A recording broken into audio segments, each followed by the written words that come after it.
ఇప్పుడు మీతో మాట్లాడుతున్న ఈ లక్ష్మి వేరు సార్. ఒకప్పుడు లక్ష్మి వేరు సార్. అయ్యో! నువ్వు ఇంకెవరినైనా ప్రేమించుంటే కావాలంటే వాళ్ళతో వెళ్ళిపో, లేదా అయ్యో! ఇప్పుడు ఎవరినైనా ప్రేమించి వెళ్ళిపోతానన్నా వెళ్ళిపో. అతను ఏ పాట అంటే ఆ పాట పాడతాడమ్మా. పాట వినటానికి మనం రెడీగా ఉండాలిగా. నా మొగుడు అన్న దీంతో నేను చేయి పట్టుకు నడిస్తే నువ్వు నా చేయి పట్టుకోకు, నువ్వు దూరంగా నడువు అంటారు సార్. అసలు నీ పర్సనాలిటీ చూసుకున్నావా? నీకు నడగా ఇది వచ్చా, విధానం వచ్చా, నీ మొహం ఎప్పుడైనా అర్థంలో చూసుకున్నావా? సరిగ్గా తినడం కూడా చేత కదా నీకు అని అక్కడ తిడుతూనే ఉంటారు సార్. పెళ్లి చేసుకునేటప్పుడు నాకు తెలీదు ఆయనకి నేను ఇష్టం లేదన్న విషయం. ఇక్కడ ప్రపంచం ఎక్కడికో వెళ్ళింది, మీరు ఎక్కడో ఆగిపోయారు. నీకు మాట్లాడటం రాదు, నీకు ఆలోచించడం రాదు, నీకు నిలబడటం రాదు, కూర్చోటం రాదు, బట్ట కట్టడమే రాదు, నిద్రపోవటం రాదు, వంట రాదు అని చెప్పేటప్పటికి నేను ఎవరినండి నువ్వు మాకు అందమైన జీవితం ఫోన్ చేసి అడుగుతున్నావు.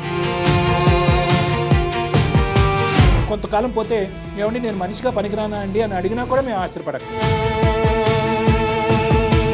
ఆయన ఏం చేస్తే మారుతారో చెప్తే నేను అది చేయడానికి రెడీగా. ఆల్కహాల్ ఎడిక్షన్ అని విన్నాం, ఇక్కడ హస్బెండ్ ఎడిక్షన్. ఇంట్లో ఉన్న పంచాయతీ అంతా తీసుకుపోయి సోషల్ మీడియాలో పెడుతున్నావా? సెన్స్ ఉందా నీకు అట్లీస్ట్? ప్రపంచంలో రికార్డు పుస్తకాల్లో ఉన్న అన్ని సమస్యలు మీ ఇంట్లో ఉన్నాయి. మానవత్వం అనేది ఉందా? ఉదయం బ్రష్ చేసుకున్న కాడి నుంచి రాత్రి పడుకునేంత వరకు మీరు రన్నింగ్ కామెంటరీతో కొలబడుస్తారు ఆ అమ్మాయిని. ఇంకొక స్త్రీ అయితే కనుక ఒంగో పెట్టి 4 వీటి మీద గుద్దుండేది. ఏదండి మీ ఒక్కరిదే లైలా మజ్ను ప్రేమ? మిమ్మల్ని వెనకాతల నుంచి ఒక గాడిద తన్నినట్టు తన్ని ఆ అమ్మాయి వెళ్ళి వేరే వాళ్ళతో పెళ్లి చేసుకుందాం. హైటు, వెయిటు, కలరు, రూపు, హెయిర్ స్టైలు ఇలాంటి మాట్లాడారంటే ఫోన్ కాల్ ఇప్పుడే కట్ చేస్తాను, అక్కడి వరకు వస్తాను నేను మీ ఆఫీస్ వరకు.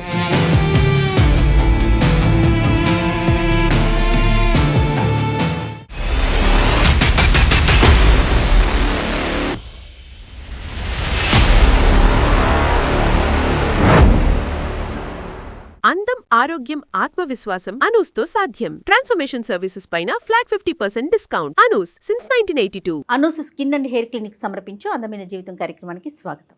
నమస్తే కళ్యాణ్. నమస్తే మేడం. డాక్టర్ గారు, మనకి లక్ష్మి గారని మెయిల్ చేశారండి. ఇది భార్యాభర్తల మధ్య ఇష్యూ. మీరు అర్జెంటుగా మాట్లాడాలి, దానికి తగిన సలహాలు సూచనలు కూడా మనం అందించాలి. సో ఒకసారి మీరు కాల్ చేస్తారండి.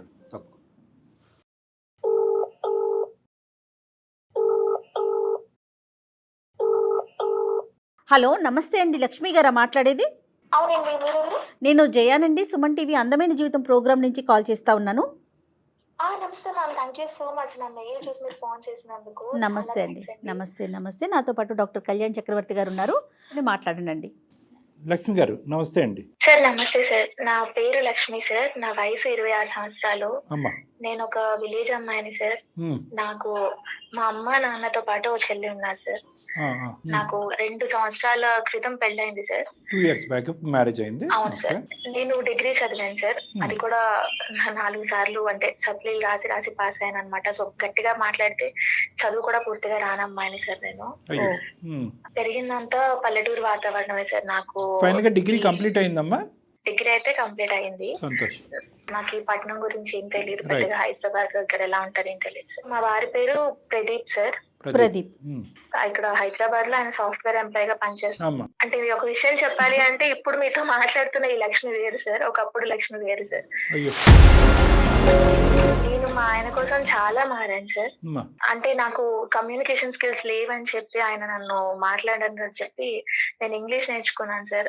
ఆయన కోసం మాట్లాడే విధానం మారుతుంది, అలా మారితే నీకైనా ఇష్టపడతారేమో అని చెప్పి నేర్చుకున్నాను. నేను ఏది చేసినా తప్పు అన్నట్టే చూస్తున్నారు సార్ ప్రతి దాంట్లోని. నేను ఒక బట్టలు వేసుకొని బయటకి ఎక్కడికైనా వస్తుంటే ఇలాంటి బట్టలు వేసుకొని ఎవరైనా బయటకు వస్తారా, అసలు నాతో నువ్వు బయటకు రాకు, నాకు చాలా అవమానంగా ఉంది అని చెప్పి అంటూ ఉంటారు సార్. ఏదైనా తినడానికి ఏదైనా రెస్టారెంట్ కి తీసుకెళ్ళమంటే ఆ రెస్టారెంట్ కి వెళ్ళిన తర్వాత ఇలా ఎవడైనా తింటాడా, సరిగ్గా తినడం కూడా చేత కదా నీకు అని అక్కడ తిడుతూనే ఉంటారు సార్. ఎక్కడైనా మా ఇంట్లో ఏమైనా ఫంక్షన్స్ అవుతున్నాయి, ఫంక్షన్స్ కి మాతో పాటు రమ్మంటే కనీసం రారు సార్. నాకు చాలా నామోషిగా ఉంటుంది, నేను మీతో బయటికి రాను, నేను మీ వాళ్ళ ఇంటికి రాను అని చెప్పి మాట్లాడతారు. Most of the comments are related to outside the house అమ్మా.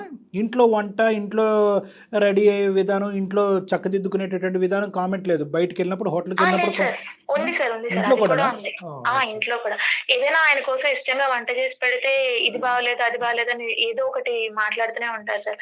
కనీసం నైటీ వేసుకుని ఇంట్లో అంటే ఇంట్లో ఎవడైనా నైటీ వేసుకుంటాడా, ఇలా వెళ్తున్నావు అని చెప్పి తిడతారు సార్. పోనీ ఆయన కోసం ఇష్టంగా చీర కట్టుకొని రెడీ అయితే అసలు ఇలా ఎవరైనా పల్లెటూరు అమ్మాయిల చీరలు కట్టుకొని ఉంటారా, ఇక్కడ అందరూ ఎలా ఉంటారు, ఏం చూస్తున్నావు నువ్వు అని దానికి కూడా మాట్లాడతారు సార్. కనీసం నడిచే విధానం కూడా ఇలా ఎవరైనా నడుస్తారా, నడకేంటి, అమ్మాయిలు ఎలా నడుస్తారు, నువ్వు ఎలా నడుస్తున్నావు. డే 1 నుంచి ఇంతేనా? మొదటి రోజు నుంచి అంటే సార్ ఆయన్ని ఇష్టపూర్వకంగానే నేను పెళ్లి చేసుకున్నాను సార్. పెళ్లి చేసుకునేటప్పుడు నాకు తెలీదు ఆయనకి నేను ఇష్టం లేదన్న విషయం. పెళ్లి చేసుకునేటప్పుడు ఆయన కూడా నన్ను చాలా ఇష్టపడి చేసుకుంటున్నానని అనుకుంటున్నాం. ప్రతి ఆడపిల్ల ఉంటుంది కదా సార్, పెళ్లి చేసుకునేవాడు బాగా చూసుకోవాలి, మనతో బాగుండాలి అన్న కోరికతోనే పెళ్లి చేసుకుంటాం కదా సార్. అదే ఉద్దేశంలో నేను ఇష్టపడి పెళ్లి చేసుకున్నాను, ఇంట్లో చూసిన సంబంధం అనేది. ఈ పెళ్లి ఇష్టం లేని పెళ్లి అనేది పెళ్ళైన ఎంతకాలం తర్వాత అతను చెప్పాడమ్మా మీకు? పెళ్లి ఆయన కొద్ది రోజుల్లోనే చెప్పారు సార్. ఆయనకి ఇంతకు ముందు వేరే ఒక అమ్మాయిని ఇష్టపడ్డాను. పెళ్ళప్పుడే చెప్పొచ్చు కదా, తర్వాత చెప్పాల్సిన అవసరం ఏముంది? ఆ మాట నేను అడిగితే ఆయన ఏమంటున్నారంటే, నాకు ఇష్టం లేదని ఈ క్షణం నేను చెప్పాను కదా, నువ్వు ఇంకెవరినైనా ప్రేమించుంటే కావాలంటే వాళ్ళతో వెళ్ళిపో, లేదా ఇప్పుడు ఎవరినైనా ప్రేమించి వెళ్ళిపోతానన్నా వెళ్ళిపో,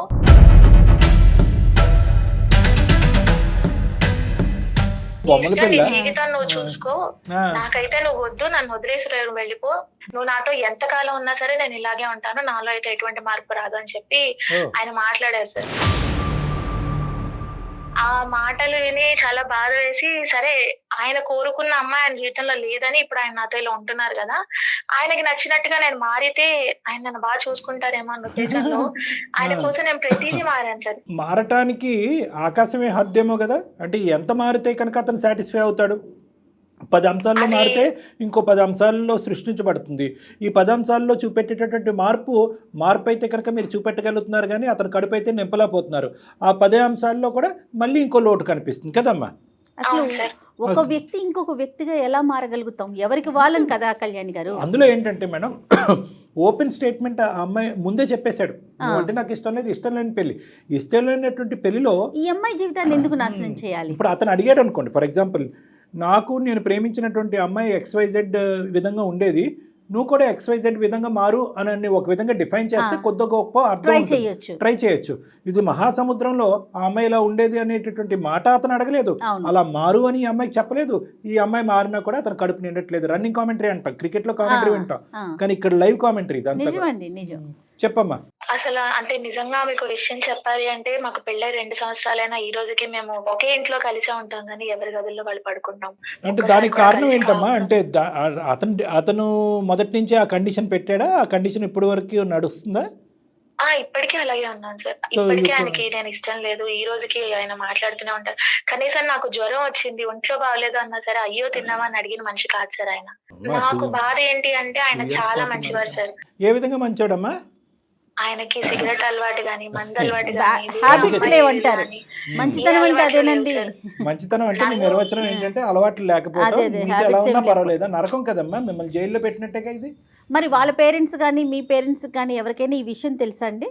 ఆయన ఏదంటే అదే కరెక్ట్ అన్నట్టు మాట్లాడతారు. నేను ఇంకా అందుకే వాళ్ళ వరకు అసలు ఇది ఇంటి వరకు తీసుకెళ్లి పెద్దగా చేయాల్సిన విషయం కాకపోయినా సరే, నాకు ఆ మనిషి కావాలి అన్న తాపత్రయంతో నేను మిమ్మల్ని కాకపోతే ఏంటమ్మా, 2 years అయ్యి మీకు పెళ్ళయి ఎవరి జీవితాలు వాళ్ళు బతుకుతున్నప్పుడు నిజంగా పెద్ద విషయమే ఇది. ఆలోచించాలంటే పెద్ద విషయం నెంబర్ 1. నెంబర్ 2, ఖచ్చితంగా వాళ్ళు సర్దుకుపో అని అంటారు. ఎందుకంటే వాళ్ళకి నచ్చినటువంటి అమ్మాయిని వదిలించుకున్నారు, నచ్చేటటువంటి కోడల్ని రప్పించుకున్నారు. కాబట్టి ఈ పెళ్లిని కాపాడాలనే ఉద్దేశంతో వాళ్ళు ఎప్పుడు కూడా వాళ్ళ అబ్బాయి సపోర్ట్ తీసుకోవడం, నీకే సర్ది చెప్పడానికి ట్రై చేస్తారు. కానీ ఇక్కడ ముఖ్యంగా నువ్వు చెప్పవలసిన వ్యక్తులు ఎవరున్నా ఉన్నారు అంటే కనుక మీ పేరెంట్స్. సిగరెట్ తాగట్లేదు, మందు కొట్టట్లేదు కాబట్టి దేవుడు అంటే కనుక అది కాదు కదా.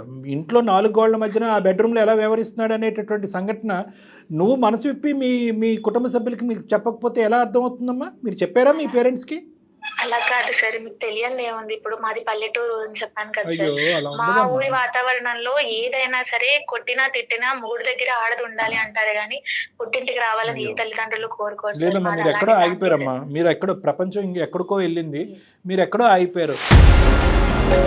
ఆ రోజులు పోయినాయి అమ్మా. No, at the end of the day మీరు మనిషే, అతను మనిషే. పల్లెటూరు ఏంటి, పట్టణం ఏంటి, మానసికంగా మీరు 2 సంవత్సరాల పాటు ఇబ్బంది పడుతున్నారు అకారణంగా. ఎంత మార్పు చెందాలి అన్నా కూడా మార్పుని అతను ఆస్వాదించట్లేదు. ఎంత ఉక్కిరిబిక్కిరి వాతావరణమే. ఇంకొక 10 years తట్టుకుంటారా ఇదే వాతావరణం? ఇంకో 30 years తట్టుకుంటారా? ఇప్పుడు 2 years తర్వాత వాళ్ళని వీళ్ళని పిలిచి చెప్తే వాళ్ళు ఏమంటారు? ఏమ్మా అప్పుడే చెప్పాలి కదా, ఇప్పుడు చెప్తున్నావు ఏంటమ్మా, సగం ప్రయాణం అయిపోయింది, ఇంకొంత ప్రయాణం ఉంది అంటారు. పిల్లలు పుట్టేస్తే కనుక సర్దుకుపోతావు అంటారు. అమ్మగారు వాళ్ళతో ఒకసారి చెప్పి చూసాను సార్. చెప్పినప్పుడు మా అమ్మగారు అన్న మాట ఇది, ఏదైనా ఎంత కష్టం వచ్చినా సరే మొగుడు సర్దుకోవాలి. దగ్గరనే ఉండాలమ్మా, సర్దుకొని ఉండాలి, ఇదేమన్నా ఆడపిల్ల అంటేనే సినిమానా జీవితం అండి? అని. సర్దుకుపోమని నిన్ను అంటున్నారు. సర్దుకుపోయా, దిద్దుకుపోయా అని అతనికి ఒక మాట చెప్పొచ్చు కదా. నువ్వు సర్దుకుంటావు, అతను దిద్దుకోవాలిగా. 2 సంవత్సరాల నుంచి మీరు ఇంకా మారతాడు అనే ఆలోచనలోనే ఉన్నారు. చాలా మంచోడని చెప్పేసరికి నాకైతే చాలా ఆశ్చర్యం అనిపిస్తుంది. ఇప్పుడు 2 years వరకు వెయిట్ చేశాను, ఇంకా వెయిట్ చేయలేను అనే ఉద్దేశంతో మీరు మా దగ్గరికి వచ్చారా? లేదంటే ఎవరన్నా అందమైన జీవితంకి వెళ్ళి వేరే సలహా చెప్తారు అని అంటే వచ్చారా? లేదంటే ఇంకొక 10-15 years ఇలాగే వెయిట్ చేసి అతను మార్చుకునే దానికి ప్రయత్నం చేసి ఉండేవారు? అంటే ఏంటి, మీకు ఇంకా ఓపిక ఉందా? ఓపిక పోయి ఫోన్ మాకు నాకు ఈమెయిల్ మెయిల్ చేశారా? లేదండి, ఓపిక ఉంది. కానీ నా నమ్మకం ఏంటి అంటే మీరు ఒక మాట ఆయనకి చెప్తే ఆయన వింటారు అనే ఉద్దేశంతో నేను మిమ్మల్ని ఆ ఒక్క సంప్రదించడం మాట మేము ఏం జరిగింది. చెప్తామో తెలియనంత అమాయకుడు అమ్మా అతను. ఆ ఒక్క మాట మేము ఏం చెప్తామో అతనికి తెలుసు. ఏమ్మా మారాలి అనే ఉద్దేశం ఉంటే కనుక తల్లిదండ్రులు ఎప్పుడో ఇతనికి చెప్పు ఉండేవారు, ఎప్పుడో మారేటటువంటి ప్రయత్నం చేసేవారు. ఇతను ఎవరికి వంగడు లొంగడు, అది ఆ బ్యాచ్ అనమాట ఇతను. ఇంకొక విషయం చెప్పమంటే, ఆయనకి ప్రెజెంట్ జాబ్ చేస్తున్నారు కదా, అటుపక్క ఉన్న అమ్మాయిలు ఇష్టపడుతున్నారు కదా అని నేను కూడా ఉద్యోగం చేస్తే ఆయన ఏమైనా సర్దుకుంటారేమో, మారుతారేమో అని నేను ఉద్యోగం చేస్తానని కూడా ఆయనకి చెప్పాను సార్. అయినా సరే ఆయన నాకు ఉద్యోగం చేయాల్సిన అవసరం లేదు, అసలు ఏమో ఉద్యోగం చేస్తావు, నీకు మనిషితో మాట్లాడడమే చేత కాదు, సరిగ్గా బట్టలు వేసుకోవడం రాదు, ఓ షాపింగ్ మాల్ కి తీసుకెళ్తే కనీసం అక్కడ ఎన్ని మాటలు అంటారు తెలుసా సార్. బట్టల షాప్కి వెళ్ళినప్పుడు ఆడపిల్ల బట్టలు ట్రయల్ రూమ్ లో మార్చుకొని వచ్చిన తర్వాత ఎవరైనా ఏం చెప్తారు సార్, బాగుంది బాగోలేదు, అలా కాదు సార్. అసలు నీ పర్సనాలిటీ చూసుకున్నావా, నీకు నడక ఇది వచ్చా, విధానం వచ్చా, నీ మొహం ఎప్పుడైనా అర్థంలో చూసుకున్నావా, నువ్వు ఎలా ఉద్యోగం చేస్తావు, నీకేం తెలిసిన ఉద్యోగం చేస్తావు, అవసరం లేదు అని చెప్పి ఆయన మాట్లాడతారు సార్. ఏం సార్ ఇంత ఇప్పుడు మీతో ఇంతసేపు నేను మాట్లాడాను, నాకు కమ్యూనికేషన్ స్కిల్స్ లేవా సార్? సూపర్ ఉన్నాయమ్మా, ఏముంది ఉద్యోగం దాంట్లో? చేయడానికి ఇది సరిపోదా సార్? ఎందుకు సరిపోదమ్మా? మారినా ఒకేలా చూస్తున్నాడు, మారకపోయినా ఒకేలా చూస్తున్నారు. మీరేమో వచ్చి ప్రపంచంలో ఉన్నటువంటి అన్ని అంశాల్లోనే ఇది ఉండొచ్చేమో, అది ఉండొచ్చేమో, ఆఖరికి ఉద్యోగం చేయొచ్చేమో అన్నీ అన్నారు. ఒక కాపురంలో నిలబడాలి అనుకున్నావు, నడుచుకోవాలనుకున్నావు, దిద్దుకోవాలనుకున్నావు, సరిదిద్దుకోవాలనుకున్నావు, అన్ని విశ్వ ప్రయత్నాలు పాటు చేసి 2 సంవత్సరాల పాటు ఓటం పాలై ఈరోజు మా ఎదురుకుంటా కూర్చుని అటు అమ్మ విందు ఇటు అత్త విందు అనే పరిస్థితికి వచ్చి మాకు ఫోన్ చేసాం. అన్నిటికంటే బాధ ఏంటో తెలుసా? ఈరోజు ఏదైనా చచ్చిపోయింది అంటే కనుక అది నీ సెల్ఫ్ కాన్ఫిడెన్స్ చచ్చిపోయిందమ్మా, చచ్చిపోతుంది. ఎందుకంటే constant criticism, constant running commentary. ఏ కర్రతో కొట్టక్కర్లేదు, కత్తితో దాడి చేయక్కర్లేదు. ఈరోజు మొత్తానికి 2 yearsలో అతను నిన్ను రీడిఫైన్ చేసేసాడు. నీకు మాట్లాడటం రాదు, నీకు ఆలోచించడం రాదు, నీకు నిలబట్టడం రాదు, కూర్చోటం రాదు, బట్ట కట్టడమే రాదు, నిద్రపోవటం రాదు, వంట రాదు అని చెప్పేటప్పటికి నేను ఎవరినండి అని నువ్వు మాకు అందమైన జీవితం ఫోన్ చేసి అడుగుతున్నావు, నేను ఎవరినండి అని చెప్పి. నా మాట బాగుంటుందండి. కొంతకాలం పోతే ఏమండి నేను మనిషిగా పనికిరానా అండి అని అడిగినా కూడా మేము ఆశ్చర్యపడక్కర్లేదు.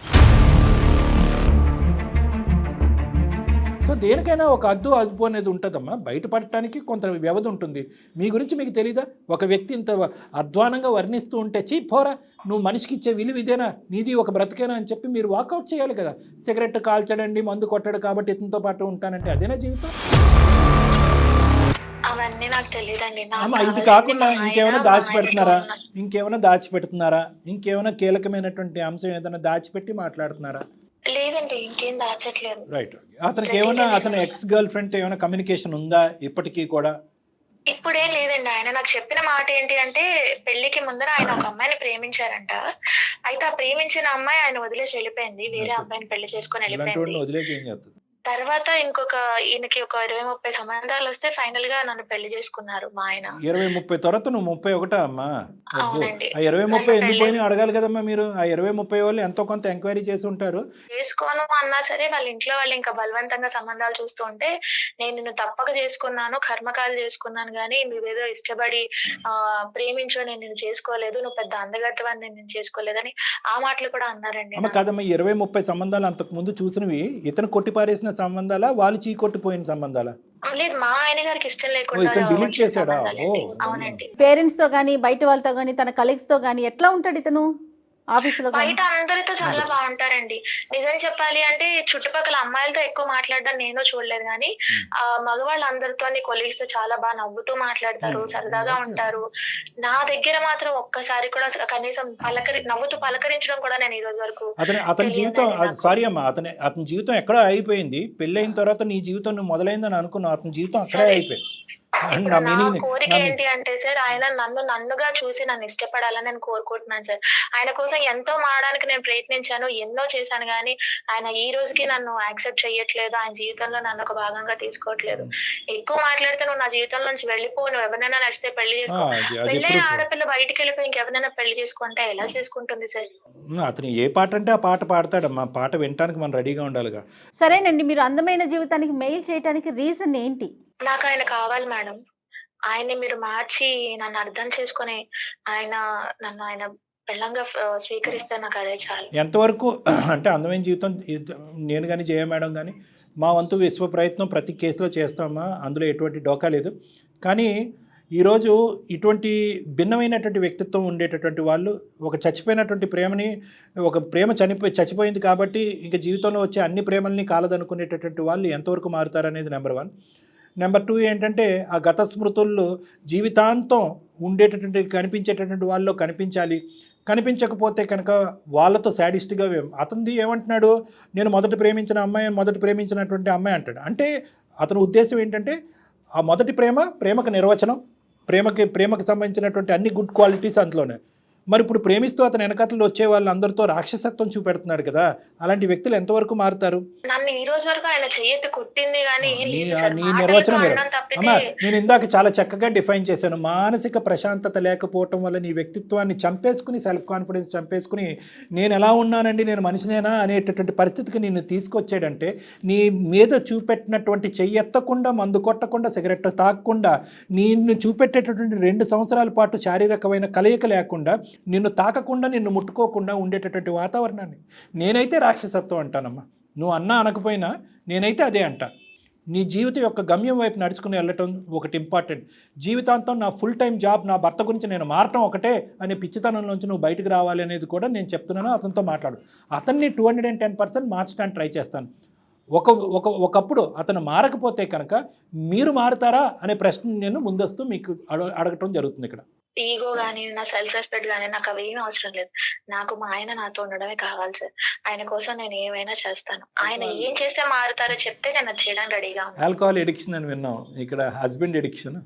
సరే అమ్మా, మరి నువ్వు పట్టిన కుందేలకు 3 కాళ్ళు. సరే, అయినా కానీ నువ్వు కోరుకుంటున్నావు కాబట్టి అన్ని విధాలుగా మంచి వ్యక్తి, సమాజం కూడా బాగా యాక్సెప్ట్ చేసేటటువంటి అతి గొప్ప వ్యక్తి. నా ఒక్కదాని గురించి మారితే కనుక ఇంక అన్ని విధాలుగా మారినట్టే అని నువ్వు కోరుకుంటున్నావు కాబట్టి అతనితో ఒకసారి మాట్లాడదాం, మన వంతు ప్రయత్నం మనం చేద్దాం. సరే, కలపండి అమ్మ, ఫోన్ కలిపి మేము ఇలాగ ఉన్నామని చెప్పండి. ఇనిషియల్గా మీరు మాట్లాడండి, మీ ఇద్దరి మధ్యన ఉన్న సంభాషణ ఎలా ఉంటుందో మేము గమనిస్తాం. ఆ తర్వాత మేము జాయిన్ అవుతాం. సరే సార్. చెప్పండి అమ్మా, ప్రోగ్రామ్కి ఇలా మెయిల్ పంపించానని కూడా చెప్పండి. సరే sir. Right, okay. The person you are speaking with has put your call on hold. Please stay on the line. Hello, ఏమండి, ఎక్కడున్నారు? చెప్పు. ఎక్కడున్నారు? ఎక్కడుంటా నీకు ఎందుకు? చెప్పు, ఏంటో, ఎందుకు కాల్ చేసావు? ఎందుకు అంత చిరాకు పడుతున్నారు? ఎక్కడున్నారనే కదా అడిగాను. ఈ టైంలో ఆఫీస్ లో ఉంటాను తెలుసు కదా నీకు, మళ్ళీ ఎందుకు ఎక్కడున్నారో అని అడగడం? ఏం చేస్తే మీరు మంచిగా నాతో మాట్లాడతారో, నాతో ఉంటారో చెప్తారా? ఏం కొత్త కాదు కదా, నీకు చెప్పాను ఆల్రెడీ, మళ్ళీ ఎందుకు విసిగిస్తావు నన్ను? కాదండి, మీకు నచ్చినట్టుగా బట్టలు మార్చుకున్నాను. నేను తర్వాత మాట్లాడతాను, నేను వర్క్ లో ఉన్నాను, తర్వాత. హలో, అది కాదండి, ఒక్కసారి నా మాట వినండి. హలో, చెప్పు. మీరు నేను చెప్తుంటే నా మాట వినట్లేదు. అత్తయ్య గారు కూడా కనీసం మీకేం చెప్పట్లేదు. మా అమ్మ నేను నా బాధ చెప్పుకుంటున్నా సరే పంచుకోవట్లేదు అని చెప్పి నేను నీకు ఇంట్లో చాలా సార్లు చెప్పాను ఈ విషయం గురించి నా దగ్గర డిస్కస్ చేయొద్దని. మళ్ళీ కాల్ చేసి ఆఫీస్ లో ఉన్న టైంలో నువ్వు కాల్ లో మాట్లాడను, నాకు అది చిరాకు వస్తుంది. ఒక్కసారి నా మాట వినండి. నేను ప్రెసెంట్ సుమన్ టీవీ వాళ్ళతో మాట్లాడుతున్నాను. ఒక్కసారి మీరు వాళ్ళతో మాట్లాడండి. సుమన్ టీవీ ఏంటి? మీరు నా మాట వినట్లేదు కదండి. నా కోసం మీరు మాట్లాడలేదు కదా. ఇంట్లో ఉన్న పంచాయతీ అంతా తీసుకుపోయి సోషల్ మీడియాలో పెడుతున్నావా? సెన్స్ ఉందా నీకు అట్లీస్ట్? అది కాదండి. కాదండి ప్రదీప్ గారు నమస్తే అండి. నా పేరు డాక్టర్ కళ్యాణ్ చక్రవర్తి. నాతో పాటు జయ మేడం ఉన్నారు. నమస్తే అండి. అందమైన జీవితం అనే కార్యక్రమం నుంచి చేస్తున్నాం. పంచాయతీ ఏమీ లేదు, కానీ ఈ సమస్యకి అటు అమ్మా నాన్న సమస్యకి పరిష్కారం చెప్పక, ఇటువైపు అత్త మామ పరిష్కారం చెప్పక, సో ఆ అమ్మాయి దిక్కుతోచినటువంటి పరిస్థితుల్లో మాకు ఈమెయిల్ పంపించిందండి. కాబట్టి మేము మీకు కాంటాక్ట్ చేయడం జరుగుతుంది ప్రదీప్ గారు, ఊరుకునే కాదు. సార్ నమస్తే, ఫస్ట్ ఆఫ్ ఆల్ నమస్తే. కాకపోతే నాకేంటంటే సార్, నేను తినకు అన్ని క్లియర్ గా చెప్పాను సార్. తనతో ఉండడం నాకు నచ్చట్లేదు. ఆ అమ్మాయి ఇందాక ఒక ప్రశ్న అడిగింది. ఆ ప్రశ్నకి నేను చాలా సార్లు చెప్పాను కదా అని అన్నారు. ఆ చాలా సార్లు ఏం చెప్పారు అనేది ఆ అమ్మాయి మాకు చెప్పలేదు. కాబట్టి మిమ్మల్ని ఫస్ట్ ప్రశ్నగా అదే అడుగుతున్నాం. ఎన్నో విధాలుగా మారటానికి ట్రై చేసినా కూడా నా భర్త యొక్క సంతృప్తి చెందట్లేదు, మా భర్త సంతృప్తి చెందట్లేదు, ఆనందం పొందట్లేదు, నన్ను స్వీకరించట్లేదు అన్నటువంటి అమ్మాయి మీరు ఎప్పుడైనా చెప్పారా నువ్వు ఏం చేసినా వేస్ట్, నువ్వు A to Z ఏం చేసినా కూడా వేస్ట్, నువ్వు ఎక్కడైతే ఉండాలో అక్కడే ఉండు, లేదంటే ఇంట్లోంచి వెళ్ళిపో అని చెప్పారా మీరు? లేదంటే ఇంకేమైనా ప్రయత్నాలు చేయమని చెప్పారా? సార్ తనకి ఎంత చెప్పినా అర్థం కాదు సార్. నేను ఎట్లా అంటే నేను బయటకు తీసుకెళ్లాలంటే కనీసం అట్లీస్ట్ బయట బిహేవ్ చేయడం తెలియదు తనకు. ఆఫీస్ పార్టీస్ కి తీసుకెళ్దామన్నా కూడా అసలు యాక్చువల్గా ఎట్లా అంటే సార్, తనకు బిహేవియర్ తెలియదు, కనీసం డ్రెస్ సెన్స్ ఉండదు, ఒక పర్సన్ తో ఎలా మాట్లాడాలో తెలియదు. ఇవన్నీ ఇంటి బయట కదండి. పోనీ అవన్నీ మీరు నేర్పిస్తే నేర్చుకునేటటువంటి కెపాసిటీ ఆ అమ్మాయికి ఉంది, కొద్ది గొప్ప చదువుకుంది, మాట్లాడేటటువంటి తీరు ఉంది. మీ అంత పాస్ట్గా లేకపోయినా కొంతవరకైనా ఆవిడ బాగానే మాట్లాడుతుంది. ఎటొచ్చి మీరు దారుణంగా ఇంగ్లీష్ పదాలు చెప్తున్నారు, ఆవిడ చెప్పలేకపోతుంది. ఇంట్లో ప్రాబ్లం ఏంటండి?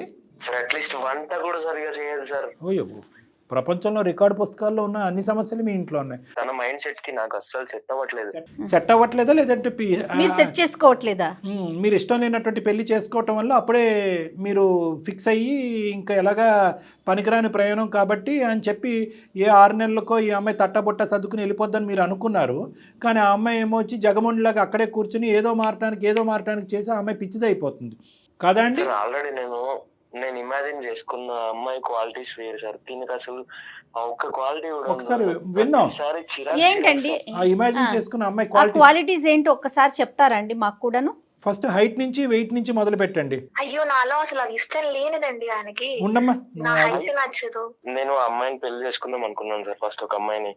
తనకు నాలో ఏం నచ్చిందో నచ్చలేదో నాకు తెలీదు. తను వేరే అబ్బాయిని పెళ్లి చేసుకుని వెళ్ళిపోయింది. ఎంత జర్నీ తర్వాత వెళ్ళిపోయిందండి అమ్మాయి? విరక్తి వచ్చింది సార్. ఎంతకాలం తర్వాత ఆ అమ్మాయి గుడ్ బై చెప్పింది మీకు? ఒక 2 years ఉన్నాం సార్ మేము, అంతే. అట్లా అని చెప్పి తనతో నేను మిస్బిహేవ్ చేయడం కానీ ఇట్లా ఏం లేదు సార్. తర్వాత తను వేరే వాళ్ళని పెళ్లి చేసుకుని వెళ్ళిపోయింది. ఇంకా నాకు అప్పటికి మా పేరెంట్స్ నా పైన ప్రెషర్ పెడుతున్నారు పెళ్లి చేసుకుంటే. మీరు బాగున్నారు, మీ పేరెంట్స్ బాగున్నారు. ఆ వెళ్ళిపోయిన అమ్మాయి వెళ్ళిపోయి చక్కగా ఇంకొక అతన్ని పెళ్లి చేసుకుంది. ఆ అమ్మాయి హ్యాపీగానే ఉండొచ్చు. లక్ష్మిని ఎందుకు శిక్షిస్తున్నారు? ఈ అమ్మాయి ఏం తప్పు చేసింది అసలు? ఇప్పుడు తను ఇబ్బంది పడుతుంది అంటున్నారు కదా. తను హ్యాపీగా తనకు నచ్చిన వాళ్ళు ఎవరైనా ఉంటే, లేకపోతే వాళ్ళ పేరెంట్స్ తో ఎవరితో మరి ఈ పని మీరు పెళ్లికి ముందు ఎందుకు చేయలేదు సార్? ఏం మాట్లాడుతున్నారు ప్రదీప్ గారు? ఏం మాట్లాడుతున్నారు అసలు? ఏమన్నా కొద్ది జ్ఞానం ఉందండి మీకు? అమ్మ తప్పు నీదా నీ భర్తదా అంటే కనుక నేనైతే కనుక ఈ అమ్మాయిదే తప్పు అంటున్నాను. మీరు తప్పుగా అనుకోకండి. ఇంకొక స్త్రీ అయితే కనుక ఒంగో పెట్టి 4 వీపు మీద గుద్దుండేది ఈ పాటకి, ఈ మాట అంటే మీరు. అంతే కదండి. ఇదేమన్నా బొమ్మల పెళ్ళా అండి? ఇదే విషయం అమ్మాయి పెళ్లికి ముందు చెప్పుంటే కనుక దాని దారేదో తను చూసుకునేది కదా. అంటే తల్లిదండ్రులే సాటిస్ఫై చేయాలి. మీ యొక్క పాత ప్రేమను మాత్రం మీరు మనసులోంచి తీరు. అది తీయకుండా ఒక అమ్మాయిని బలిపశువు చేస్తారు, ఆ అమ్మాయిని పెళ్లి చేసేసుకుంటారు. ఇప్పుడు ఎడారిలో వదిలేస్తారు. చేసుకోమనండి అంటే ఆ అమ్మాయి రెండో పెళ్లి చేసుకోవడానికి రాలేదండి మీ జీవితంలోకి. ఏదన్నా జీవితం అంటే ఒకే పెళ్లి అనేటటువంటి విధంగా వచ్చింది, ఒకే భర్త అనేటటువంటి విధంగా వచ్చింది. ఒకే భర్తతో ప్రయాణం చేయాలనే ఉద్దేశంతో 2 years పాటు ఓపిక పట్టింది. మీరు నానా అష్ట కష్టాలు పెడుతుంటుంటే మీ మనస్సాక్షిమే చెప్పండి. మీరు అమ్మాయిని ఇబ్బంది పెట్టలేదా? అసలు మానవత్వం ఉందండి. భార్యాభర్తలు అనే సబ్జెక్ట్ పక్కన పెట్టండి. మానవత్వం అనేది ఉందా? ఉదయం బ్రష్ చేసుకున్న కాడి నుంచి రాత్రి పడుకునేంత వరకు మీరు రన్నింగ్ కామెంటరీతో కొలబడుస్తారా అమ్మాయిని? శారీరకంగా దగ్గర రాకుండా ఆమెడంత దూరంలో అంటరాని వాళ్ళకు దూరం పెడతారా? ఏమండి ఇదేనా మీ వ్యక్తిత్వం? ఇదేనా మీ చదువు మీకు నేర్పించిన జ్ఞానం?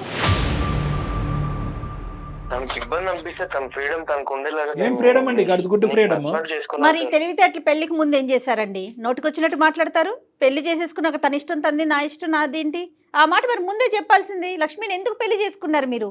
నేను మా పేరెంట్స్ కి మరి? చేసుకోలేదు అంతే, మేడం, మీ actually. కుటుంబ పరువు కాపాడాలి, మీ తల్లిదండ్రుల యొక్క ఆరోగ్యాలని, వాళ్ళ గుండె నొప్పులు రాకుండా వాళ్ళని కాపాడుకోవాలి. అక్కడ వరకు క్లియర్ ఇంత అయిపోయింది. సెల్ఫిషా? ఈ అమ్మాయి ఏమో ఇప్పుడు మాకు అర్థం అవుతుంది. మనసుకు నచ్చినప్పుడు ఎలా సార్ కలిసి ఉండేది? సార్ ఏంటి సార్ నచ్చంది? Is it not subject? ఏంటి నచ్చేది నచ్చంది? ప్రపంచంలో ఎంతమంది ప్రేమించట్లేదు, ఎంతమంది ఆ ప్రేమలు పెళ్ళిళ్ళ కింద ఎన్ని మారిపోతున్నాయి, రకరకాల కారణాల వల్ల ఎన్ని ప్రేమలు పెటాకులు అవ్వట్లేదు. వాళ్ళు పెళ్లి చేసుకుని అరేంజ్డ్ మ్యారేజ్లోకి వెళ్ళిన తర్వాత ఆ అరేంజ్డ్ మ్యారేజెస్ నిలబడినటువంటి సందర్భాలు ఎన్ని ఉన్నాయి చెప్పండి. ఏదండి మీ ఒక్కరిదే లైలా మజ్ను ప్రేమ? ఏమండి మీ ప్రేమ కంటే కనుక ఆ అమ్మాయి ఎవరో నాకు తెలియదు, కానీ ఈ అమ్మాయి ఒక చక్కటి అమ్మాయి, మీ గురించి ఏమైనా చేయడానికి రెడీగా ఉంది. నానా కష్టాలు పడింది, అన్ని పరీక్షలు పాస్ అయినటువంటి ఈ ఆడపిల్ల ఈరోజు మీరు పెట్టినటువంటి పరీక్షల గురించి చెప్తున్నాను. అన్నీ పాస్ అయినటువంటి ఈ ఆడపిల్ల గురించి, ఇటువంటి ఆడపిల్ల గురించి ఎంతోమంది మొగాళ్ళు ఎత్తుక్కుంటున్నారండి. ఇలాంటి భార్య కావాలని ఎత్తుక్కుంటున్నారు. ఇది అసలైనటువంటి ప్రేమ. మిమ్మల్ని వెనకాతల నుంచి ఒక గాడిద తన్నినట్టు తన్ని ఆ అమ్మాయి వెళ్ళి వేరే వాళ్ళతో పెళ్లి చేసుకుంది. అక్కడ ఏటో కారణాలు మాకు తెలియదు, కానీ అదా ప్రేమ? ఇది ప్రేమ కాదా? నాకు కోపం వస్తుంది, ఏమనుకోకండి. Doable and undoable. ఆ అమ్మాయి చేయగలిగేటటువంటిది 4 అంశాలు చెప్పండి. చేయగలిగేటటువంటిది 2 ఇయర్స్లో ఆ అమ్మాయి ఏం చేయగలదు, ఏం చేయలేదని చేయగలిగేటటువంటి చెప్పండి. ఆ అమ్మాయి పిచ్చి అమ్మాయి కాబట్టి ఆ 4 అంశాల్లో మార్చుకోవటం. చేయలేనటువంటిది ఏది? హైటు, వెయిటు, కలరు, రూపు, హెయిర్ స్టైలు ఇలాంటి మాట్లాడారంటే ఫోన్ కాల్ ఇప్పుడే కట్ చేస్తాను. అక్కడ వరకు వస్తాను నేను, మీ ఆఫీస్ వరకు. ఆ అమ్మాయి ఒక మానవతా దృక్పథంతో, అమ్మ నువ్వు ఇచ్చేయి, ఈ కూరలు ఇలా ఉండు, లేదంటే ఇలా డ్రెస్ అవ్వు, ఏదో ఒకటి పద్ధతిగా చెప్పండి. ఆ అమ్మాయి మారటానికి ట్రై చేస్తుంది. ఎందుకంటే ఆ అమ్మాయి దేనికైనా రెడీ అంటుంది కాబట్టి ఇది కూడా చెప్తున్నాం. లేదంటే అది కూడా మేము చెప్పం. ఇంతకాలం నువ్వు నరకాన్ని అనుభవించమ్మా, పదమ్మా పబ్లిక్ పంచాయతీ పెడదాం, ఏం చేయాలంటే అది చేద్దాం అని ఆ అమ్మాయికి ఇప్పటికీ నా భర్త కావాలో భర్త కావాలో భర్త కావాలో అని అంటుంది. కాబట్టి ఇప్పుడు ఆ అమ్మాయికి ఏమని చెప్తున్నానంటే, ఆ అమ్మాయి మారేటటువంటి 4 అంశాలు చెప్పండి. మారినటువంటిది మార్చుకోలేనివి మాట్లాడకండి మీరు. 1, 2 అయితే చెప్పు సార్. తను ప్రతిదీ నేను ఊర్లో పెరిగిన అమ్మాయినండి, నాకు అవన్నీ ఎలా తెలుస్తాయి? నేను బయటికి వెళ్తే అట్లీస్ట్ నన్ను చూసి నవ్వుకుంటున్నారు సరే. అట్లీస్ట్ అంటే నా ఆఫీస్ ఫ్రెండ్స్ గానీ, అరే చూడరా అరే ఊరిది అమ్మాయి అది ఇది అని చెప్పి. ఎవడండి బాబు అందరికీ కౌన్సిలింగ్ ఇవ్వాలి? ఏంటండి అంత నవ్వుకునే విధంగా ఏముందండి అమ్మాయి? సార్ చేయి పట్టుకొని నడిస్తే, ఇప్పుడు నా మొగుడు అన్న దీంతో నేను చేయి పట్టుకొని నడిస్తే, నువ్వు నా చేయి పట్టుకోకు, నువ్వు దూరంగా నడువు అంటారు సార్. ఈయన కోసం నేను హీల్స్ వేసుకొని నడుస్తున్నాను సార్. హీల్స్ వేసుకోవడం నాకు అలవాట్లేదు. ఇప్పుడు కొత్తగా నేను వేసుకొని నడుస్తున్నప్పుడు అటు ఇటు కాలు స్లిప్ అయితే నా దగ్గర ఉండకు అని చెప్తున్నాను. ఊరుకు నేను నచ్చితే వెళ్ళిపో అంటే మీరెవరు చెప్పడానికి వెళ్ళటానికి? ఆ అమ్మాయిని పొమ్మనే హక్కు మీకు లేదు, వేరే పెళ్లి చేసుకోమనే హక్కు చెప్పే హక్కు మీరు లేదు. మేము అడిగిన ప్రశ్న ఏంటి? నిజంగా ఖచ్చితమైన కారణాలు ఉంటే నువ్వు చెప్పు అని అంటున్నాం మేము.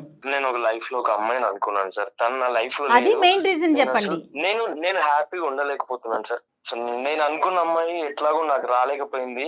సో నేను ఆమె ప్లేస్ లో చూసుకుందాం అన్నా కూడా నాతో అవ్వట్లేదు సార్. అందుకని చెప్పి ఏదో రీజన్ లో తినని బాధ పెడితే తను వదిలేసానా వెళ్ళిపోతుందేమో అనే ఉద్దేశంతో సార్ నేను ఈమెను అరెస్ట్ చేయడం అయినా, ఈ మాట్లాడడం అయినా, అంతే తప్ప ఇంకా నాకేం లేదు సార్. అదైనా హ్యాపీగా ఉంటదేమో అనే ఒక చిన్న విషయం వల్ల, అంతే తప్ప. ఫ్యూచర్ లో హ్యాపీగా ఉండాలి కాబట్టి ఇప్పుడే పనిష్మెంట్ ఇచ్చేస్తున్నారా మీరు? పనిష్మెంట్ ఇచ్చి అది తాళలేక తట్టుకోలేక ఇంట్లోంచి పారిపోయి వెళ్ళిపోతుంది. ఇప్పుడు తను హ్యాపీగా ఉండాలన్నా కూడా నేను తనతో హ్యాపీగా ఉండలేను. ఆమె అనుకున్న లైఫ్ నేను ఇవ్వలేను సార్. సరే తను వెళ్ళిపోయింది అనుకోండి, మీరేం చేస్తారు? మీ ఎక్స్ అనేటటువంటి అమ్మాయి లాగా ఉండే అమ్మాయిని చేసుకుంటారా? నేను ఇంకా చేసుకోను సార్. నేను సింగిల్ గా అయినా ఉంటాను. 20-30 సంబంధాలు మీరు చూశారు. ఆ 20-30 సంబంధాల్లో ఏ అమ్మాయికైనా ఈరోజు లక్ష్మి అంత ఓపిక ఉంటుందో ఉండదో నాకు తెలియదు, కానీ వాళ్ళందరూ కూడా అందులో ఎవరో ఒకరు, మీరు చేసుకున్న వాళ్ళు ఎవరో ఒకరు గృహహింస చట్టం కింద మీ మీద కేసు పెట్టి మిమ్మల్ని జైలు చుట్టూరు కోర్టులు పోలీస్ స్టేషన్ చుట్టూరు తిప్పించుండేవారు. ఈ అమ్మాయికి ఈరోజు అటువంటి కేసులు పెట్టడానికి సర్వ హక్కులు ఉన్నాయి, కానీ ఈరోజు ఆ అమ్మాయి దబాయించలేదు, బెదిరించలేదు. మీకు తగినట్టు ప్రేమతో మీకు తగినట్టుగా మారుతానంటుంది. కాదండి, ఇప్పుడు డే 1 ఆయన నన్ను ఇబ్బంది పెట్టడం మొదలెట్టిన రోజు నుంచి నేను అప్పుడే ఆయన ఇష్టం లేకపోతే నేను అప్పుడే వెళ్ళిపోయేదాన్ని. కానీ నాకు ఆయన కావాలి. నన్నుగా ఆయన స్వీకరించడానికి సిద్ధమైతే. నన్నుగా ఎంత మంచి మాట అమ్మా. అతనికి ప్రేమించిన అమ్మాయిలో క్వాలిటీస్ కాదమ్మా. ఇప్పటికైనా నీకు అర్థమైంది, ప్రేక్షకులకు కూడా అర్థం అవుతుంది. ప్రేమించిన అమ్మాయిలో క్వాలిటీస్ కాదు, ప్రేమించినటువంటి అమ్మాయే మళ్ళీ ప్రత్యక్షంగా కావాలి అతనికి. అది అది ఇంపాసిబుల్. ఆయన నా ప్రాణం అని ఫీల్ అవుతున్నాను సార్ నేను. ఆయన అమ్మా లేకుండా నేను వాళ్ళ క్షణం కూడా వాళ్ళ ఉండలేను. వా- వాళ్ళ తల్లి తర్వాత ఆ స్థాయిలో అతన్ని ప్రేమించినటువంటి వ్యక్తి అనేటటువంటిది నువ్వే అంటంలో అతిశయోక్తి లేదు అన్నట్టుగా అతనికి చెప్పానమ్మా. అంత గొప్ప ప్రేమనిది. ఎందుకంటే కనుక ఆ 20 మందిలో ఎవరిని చేసుకున్నా ఇంకో విధంగా ఉండేది పిక్చరు. అతను ప్రేమించి వెన్నుపోటు పొడిచినటువంటి ఆడపిల్ల ఈరోజు పెళ్ళి అయిన తర్వాత తన దారి చూసుకోదు అనేటటువంటి ఆలోచన కూడా అతనికి రావట్లేదు.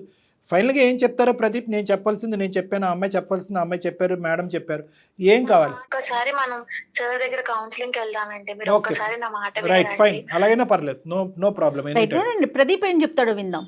డిప్రెషన్ లో ఉన్న ఆ అమ్మాయి గురించి ఇట్లా మీరు చెప్పినట్టుగా నాకు ఎవరు చెప్పలేదు. అండ్ నేను కూడా ఎక్కువ ఆలోచించలేదు సార్. నాకు ఎప్పుడంటే ఆఫీస్ కి వెళ్ళడం, తినని ఏదో ఒకటి అనడం, తిని వెళ్ళిపోతే అయిపోతుంది, తను హ్యాపీగా ఉంటే నేను హ్యాపీగా ఉంటా అనే పర్సెప్షన్ లో ఉన్నాయి ఇన్ని రోజులు. రండి, మీరు ఏం చేస్తారంటే ప్రదీప్ అండ్ ప్రదీప్. లక్ష్మి. టైం తీసుకొని ఒకసారి నేను మిమ్మల్ని కాంటాక్ట్ అవ్వడానికి ప్లాన్ చేస్తాను. ఓకే అపాయింట్మెంట్ టైం తీసుకుని అంటున్నారా, ఇంకొంత టైం జీవితంలో కొంత టైం తీసుకుని అంటున్నారా? ఇంకా బ్లాంక్ ఉంది సార్. నేను Right. కొంచెం ఆలోచించుకుంటాను సార్. సో నాకు ఇంకా కన్ఫ్యూజన్గానే ఉంది, ఇంకా బ్లాంక్గానే ఉంది అనేది కాదు. నేను మిమ్మల్ని బ్రెయిన్ వాష్ చేయట్లేదు. అన్నీ కూడా ఉన్న పాయింట్స్ ఉన్నట్టుగానే నేను చెప్తున్నాను. నేను ఆ పాస్ట్ ఇమేజెస్, మెమరీస్ ఏవైతే ఆ అమ్మాయికి సంబంధించిన ఉన్నాయో, నువ్వు ప్రేమించిన అమ్మాయి, అవి క్లియర్ చేస్తాను. మీ ఇద్దరి మధ్యన బాండ్ బిల్డప్ చేసేటటువంటి ప్రయత్నం మ్యారేజ్ కౌన్సిలింగ్ ద్వారా కూడా చేద్దాం. రండి ప్లీజ్ ఇద్దరు. ఈ వీక్ లోనే కలవండి ప్రదీప్ గారు. ఓకేనండి? Okay madam. Thank you so much sir. అసలు నా మెయిల్ కి వెంటనే రెస్పాండ్ అయ్యి అవునా? నాకు ఫోన్ చేసినందుకు థ్యాంక్ యూ సో మచ్. ఆయన ఈ రోజు కనీసం మీ దగ్గరికి వస్తానన్న మాట విన్నాను చూడండి, దానికే నాకు చాలా సంతోషంగా ఉంది. ఇది చాలా Thank you వరకు so much, మారినట్టేనమ్మా. ఈరోజు మన మాటల్లోనే అతను ఇంతవరకు రావక్కర్లేదు, ఇన్ని మన చేత ఇంత గర్జించి మనం తిట్టినటువంటి తిట్లు తినవలసినటువంటి అవసరం కూడా లేదు. అతను సింపుల్ గా Phone ఫోన్ cut కట్ చేసేసి, yes. సో ఎక్కడో చోట అతనిలో ఒక మానవత్వం, ఒక కదలిక అనేది వచ్చింది అనేది నేను అనుకుంటున్నాను. అతను ఏదో ఒక గత స్మృతుల్లో ఒక డిప్రెషన్లో అయిపోయాడు. ఆ డిప్రెషన్ నుంచి మనం బయటకు లాగితే కనుక 110% మీ లైఫ్ సాఫీగా ముందుకెళ్ళిపోద్దాం. Thank you sir. Thank you. Thank you. మీరు అన్నట్టుగా అవన్నీ జరిగితే చాలా సంతోషం. 100%. డెఫినెట్ గా జరుగుతుందండి. రైట్ అండి. థ్యాంక్ యూ అమ్మా, బాయ్ అమ్మా. Thank you madam. ఏదో నెగిటివ్ థింకింగ్ వాళ్ళే ఊహించేసుకొని, నేను ఇలా బిహేవ్ చేస్తే తను వెళ్ళిపోతుంది, లేకపోతే నేను అలా ఉంటే వెళ్ళిపోతుంది, వాళ్ళే ఊహించేసుకుంటే ఎట్లా డాక్టర్ అతనే గారు? ఎగ్జామ్ పేపర్, క్వశ్చన్ పేపర్ అతనే రాశాడు, ఆన్సర్స్ కూడా అతనే రాసుకుంటాడు. ఇప్పుడు ఈ అమ్మాయి ఇట్లా ఇంత ప్రేమగా కాదు, ఫర్ ఎగ్జాంపుల్ ఇట్లా బిహేవ్ చేస్తున్నాడు వెళ్ళిపోతే, లేకపోతే ఇంకోటి ఏదన్నా చేసుకుంటే కదండి. పరిణామాలు ఆలోచించుకుంటే ఆలోచించొద్దు. రైట్ డాక్టర్ చూద్దాం గారు, మేడం. డెఫినెట్ గా వాళ్ళు కలుస్తారు. ఒకసారి మీరు మాట్లాడే Sure, ప్రయత్నం madam. చేద్దరు గారు. నమస్తే. అందం, ఆరోగ్యం, ఆత్మవిశ్వాసం అనూస్తో సాధ్యం. ట్రాన్స్ఫర్మేషన్ సర్వీసెస్ పైన ఫ్లాట్ 50% డిస్కౌంట్. అనూస్ సిన్స్ 1982.